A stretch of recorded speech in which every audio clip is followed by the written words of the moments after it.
I'm Jag. I'm the founder and CEO of Certa.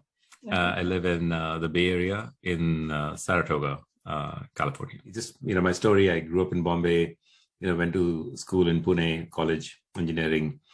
And then, I started my career as an engineer, and I like to joke that I lost my way and got an MBA and, from Wharton and joined McKinsey Consulting and, but ultimately came back to technology, and building technology is what I love. So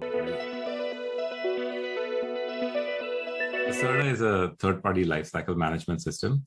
So what that means is clients, typically larger clients, use us to manage the entire life cycle of their vendors, partners, and even customers. So all the risk management, all the data gathering, all the sort of contracting, and then ongoing relationship management is something that we can do at scale for large clients across their, thousands, sometimes tens of thousands of partners. Talking to my sort of friends from business school or, former colleagues about all these ideas that I was sort of, trying, the common objection or the common sort of roadblock that I heard across all those ideas was, I can't get you through procurement. It's too harsh. It takes too long. Like it takes too long to get onboarded. Okay. And I thought that, it's not just a problem for me as the vendor, but it was a problem for them because they wanted to try some of these ideas. They wanted to, sort of work with these innovative vendors, but they couldn't. So then, I started looking at, okay, what's the problem with two companies working with each other? So just trying to solve my own problem. And I realized that, oh my God, like this is a massive, massive pain point across like all industries. I mean, especially the regulated ones, but across all industries. Great question. So this problem has become more and more acute over time. Right? So what happened is, initially for two companies to work with each other, you had to just exchange tax and banking information. You were good, right? As companies became global, you needed more compliance checks, anti-corruption, anti-bribery checks, right? Now, with more data and, data being exchanged, you added the burden of infosec checks, right? After that, with GDPR and, CCPA, et cetera, there were privacy sort of checks that had been put in place, right? And now it's the journey of ESG, right? So now we're basically trying to, as the burden kept increasing, the tools could not keep up with it. So what happened, sort of the current state of affairs is that companies have a separate system for infosec and a separate system for privacy and a separate system for ESG. It's just like exhausting, for our clients and, employees there, to basically go through like multiple systems and processes to basically get just one, if you will, vendor or partner onboarded. Like it's just such a pain, right? Because of that. So that's why we built this no-code layer. So what a no-code layer can do is it can integrate any existing systems and then offer a really wonderful, like easy to use guided layer on top of any existing systems and anything that Certa automates for our clients, right? And that seems to be the right approach to this problem, which just hasn't existed so far. It's such a universal problem, right? It's, of course, in regulated industries like financial services, it's a bigger problem, but it's a universal problem. Like companies are not silos. Every company needs to work with other companies, right? So we believe there's a, like a CRM sized opportunity here that we're going after, right? So we're, we really think, this problem needs to be solved. Someone will solve it. Anyone who solves it will be a massive company, and we want to be that. Obviously, big problems attract many smart entrepreneurs, and we just look forward to making a difference in this problem, right? We're committed to it. I think we're we certainly seem to have a lead so far. Yeah, we serve some of the largest, one of the largest fintechs in the world. That is also a payment provider, a bank, a payments processor, etc., and one of the largest credit card networks in the world, right? So if you have a pretty deep sort of sort of understanding of the fintech world and all the things that are needed by these financial services firms to one, comply with the regulations, keep the data safe, privacy, the whole thing. Yeah, the biggest challenge in financial services, for our financial services clients is,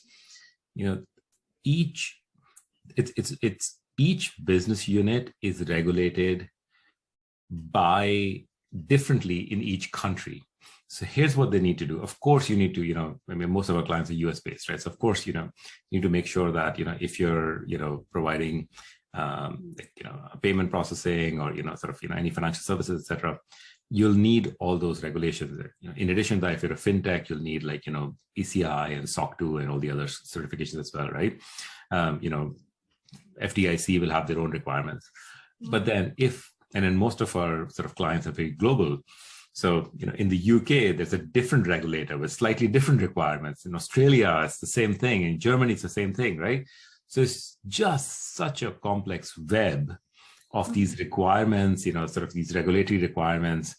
And all of these requirements have, not just regulatory fines and, sort of real, if you will, teeth associated with this, but also significant reputation damage, right? If you basically fail to meet any of the regulatory requirements. So it's a massive, massive problem for fintechs and, financial services firms.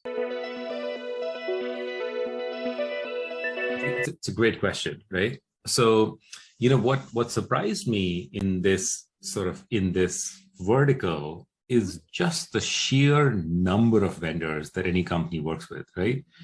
And this might be like an interesting statistic.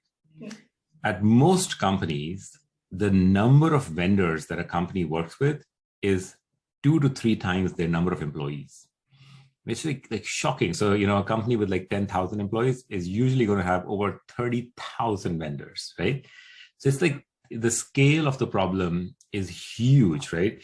You can imagine the challenges of all these compliance and risk mitigation and, sort of just sheer data collection, across 30,000 vendors, right?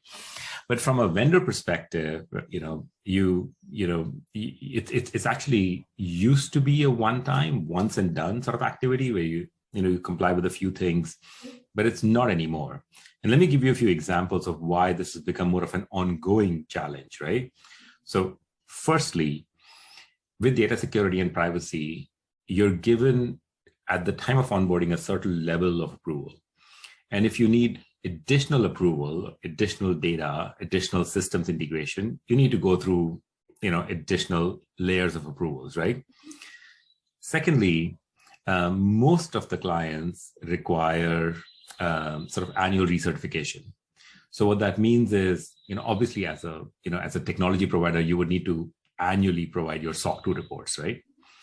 Thirdly, with all these data breaches, our clients send out regular communication to their vendor base saying, oh, Apache Log4j breach, right? Are you impacted?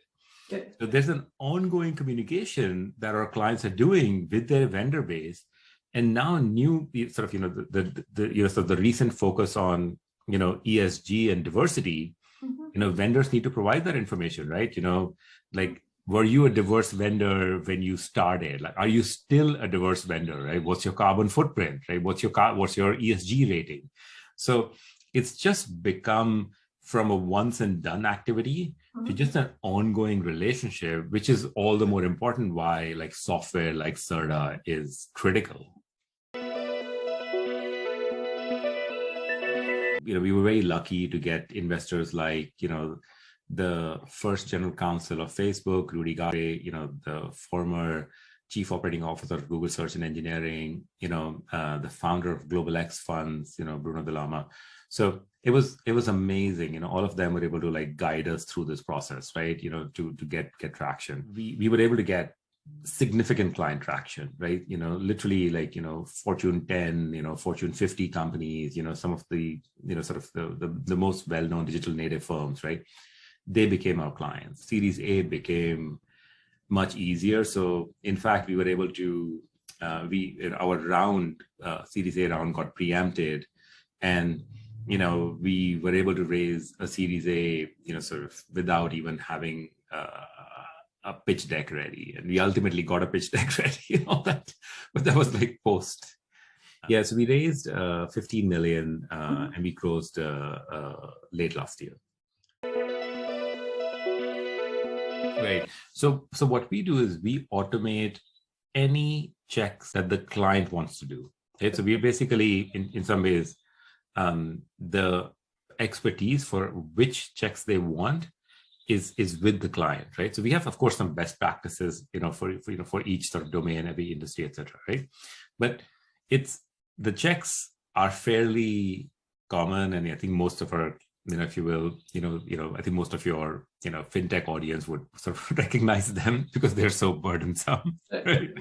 And they're actually one of the biggest pain points in most businesses, right? That burden, if you will, is increasing to, all the ESG questions, because everybody, has made commitments. Like all our clients have, made ESG. So with Certa, we really ease the burden for the vendors in this very burdensome process. Serving, if you're in the financial services industry, there is just no way to get around this burden, right?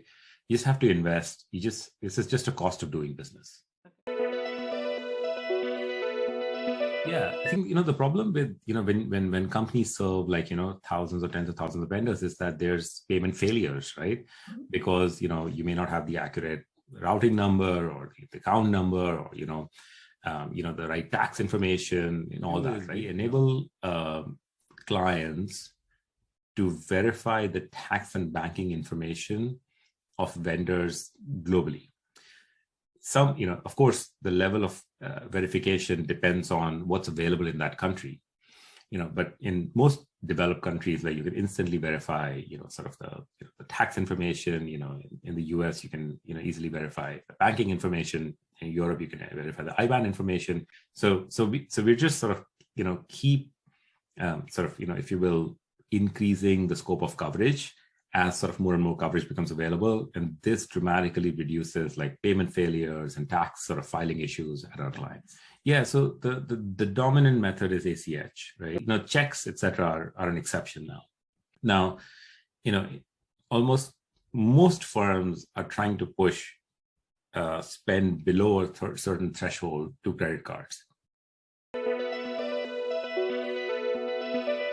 Yeah, sure. Yeah, so this is my first startup. In this particular journey, I tried a few ideas that didn't work out previously before I started working on Certa. So at this stage of the company, as we're sort of really having so many to grow very quickly, the most important thing is can you maintain some of the things that made you successful and brought you here so far, right? So can you maintain that innovative culture, sort of, that sort of, the speed of action, et cetera, et cetera. The most challenging thing for me personally is that, because I come from an engineering background, I've been less sensitive to people issues, right? And people's feelings, and, I think that softer aspects of sort of management is personally something that I've been, sort of working on. So I do have a coach, and, one of my board members recently, one of my friends and board members recently told me, hey, man, do you think LeBron doesn't have a coach? Like, everybody needs a coach. Higher level that you're playing at, the more coaching you need. So I'm very grateful to have a coach. Yeah. So I think the most important thing for us is for a head of product. Like I still run the product team. So, I'd like someone to, sort of come and take over from that. We're always looking for, highly motivated salespeople, and, of course, engineers are so hard to hire nowadays, right? So if anybody wants to, really, create the global B2B network, that really enables companies to work with each other with more ease, please reach out. I love the conversation. Thank you for having me. If you need any additional information, for your viewers, I am at jag@getcerta.com. So it's Jag, like the car Jaguar, JAG @getcerta, CERTA.com. Please, I'm at jlamba at Twitter.